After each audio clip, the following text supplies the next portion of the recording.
आज अपने मोरोपंत जी के 75 वर्ष पूरे हुए, इसके लिए उनको शाल पांजर ली।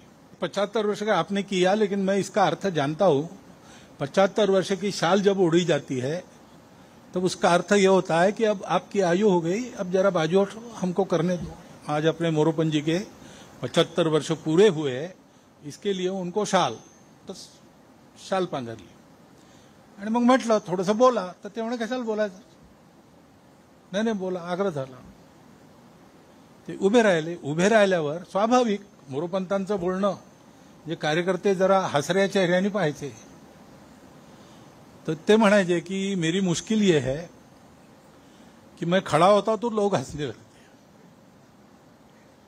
मैंने हंसने लायक कुछ बोला नहीं तो भी मेरे बोलने पर हंसते, क्योंकि मुझे लगता है लोग मुझे गंभीरता से नहीं ले रहे। मग पुढे ते असं म्हणाले, त्यांचे शब्द आहेत बरं, म्हणून उच्चारतो मैं जब मर जाऊंगा तब भी पहले लोग पत्थर मार के देखेंगे कि सचमुच मर गया। मग ते असं म्हणाले, 75 वर्ष का आपने किया, लेकिन मैं इसका अर्थ जानता हूं।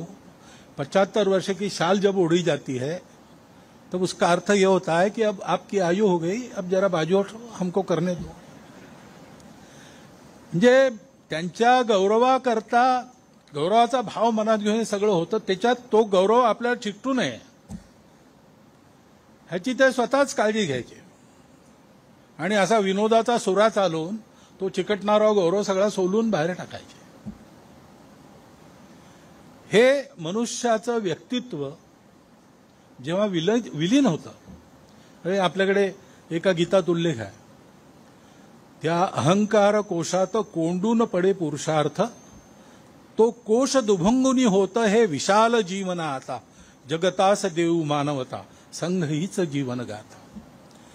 या ओळी पूर्णपणे जगणारे मोरोपंत, आणि त्याच्यामुळे तो कोश दुभंगून हा जो पुरुषार्थ विशाल प्रगट झाला, तो पुरुषार्थ आजही आपल्याला प्रेरणा देतो। मला वाटतं हे पुस्तक सगळ्यांनी घेतलं पाहिजे।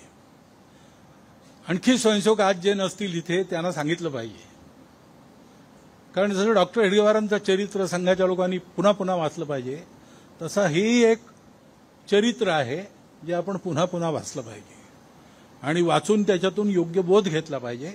मला वाटतं तो बोध हाच आहे की हिमालयासारखं कर्तृत्व हे संघाच्या चरणी शरण असं स्वयंसेवकाचं जीवन असलं पाहिजे।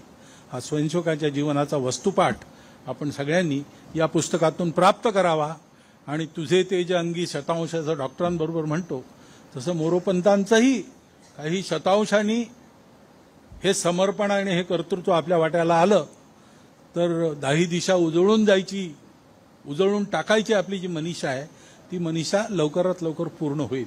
म्हणून हा लाभ सगळ्यांना घडावा अशी शुभेच्छा आपणा सर्वांना देतो आणि माझे 4 शब्द संपतो।